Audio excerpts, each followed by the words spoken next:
O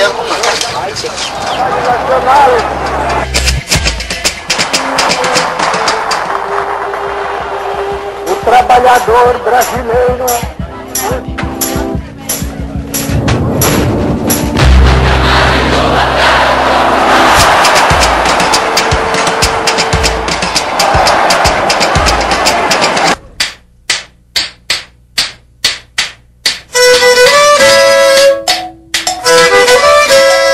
A primeira região de expansão da produção do café foi a região do Vale do Paraíba. Primeiro na sua parte da província do Rio de Janeiro. Depois de 1860 aproximadamente, a grande região cafeeira se tornou a chamada região do Oeste Paulista. O que ocorreu com a produção do café foi um avanço extraordinário a tal ponto que nós chegamos a ter, na última década do Império, um quadro de exportações no Brasil em que o café representava 60% dessas exportações. Isso significou, entre outras coisas, a crise de uma outra produção que tinha sido muito importante no Brasil colônia e no Brasil independente, que era o açúcar.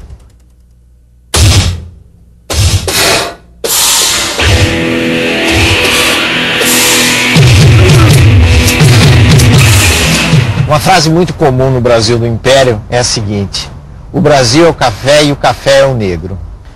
O que quer dizer isso? Que o café, a produção do café se baseava muito no trabalho escravo.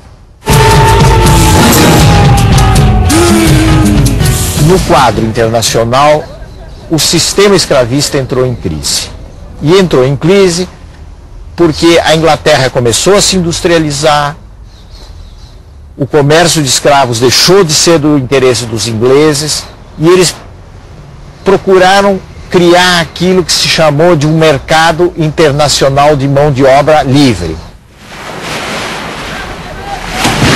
Então os ingleses começaram a combater a escravidão em todo o mundo e começaram a apresar os navios negreiros que transportavam escravos, sobretudo no comércio do Atlântico.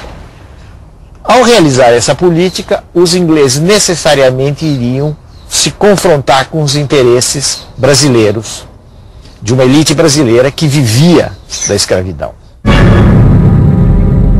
Mas na realidade os brasileiros não tinham a menor intenção, nem os grandes proprietários, nem os negociantes de escravos, de acabar com o tráfico de escravos e a escravidão no Brasil.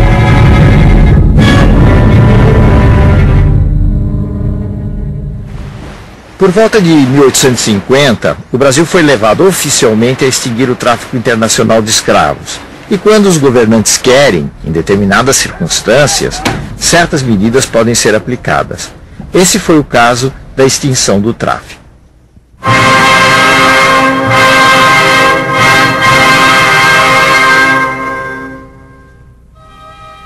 A história do segundo reinado está cheia de fatos importantes, inclusive no plano da política externa, porque foi durante o segundo reinado que o Brasil se lançou numa grande guerra que foi a guerra conhecida como a do Paraguai.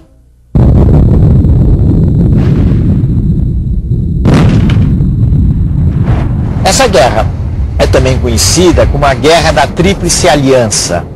Tríplice porque envolveu 3 países aliados contra o Paraguai: o Brasil, a Argentina e o Uruguai.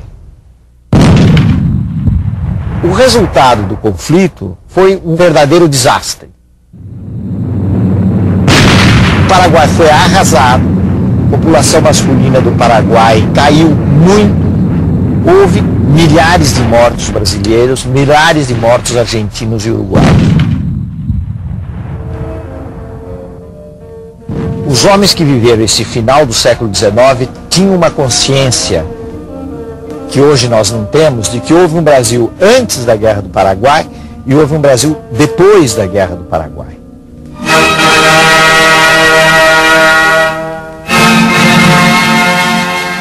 Primeiro, houve uma maior consciência de que havia um problema grave da escravidão, porque muitos escravos foram lutar na Guerra do Paraguai. Alguns quiseram lutar, outros foram obrigados, na sua maioria, a lutar. E a contradição entre o soldado negro e o escravo negro se tornou muito forte. Isso é uma consequência, em parte, da Guerra do Paraguai. E existe uma outra coisa que nasceu com a Guerra do Paraguai, que foi o fortalecimento do Exército Brasileiro.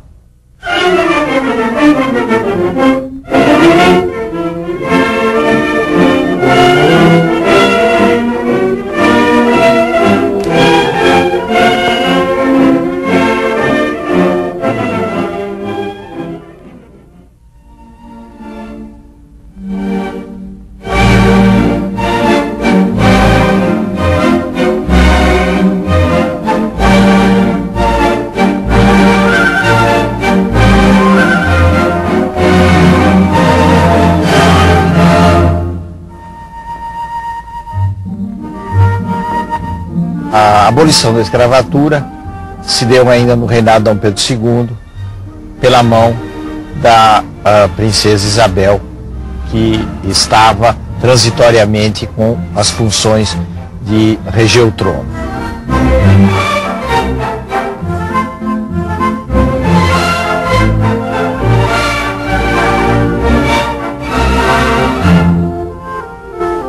Lei número 3.353, de 13 de maio de 1888. A princesa imperial regente, em nome de Sua Majestade, o Imperador, o Senhor Dom Pedro II, faz saber a todos os súditos do Império que a Assembleia Geral decretou e ela sancionou a lei seguinte.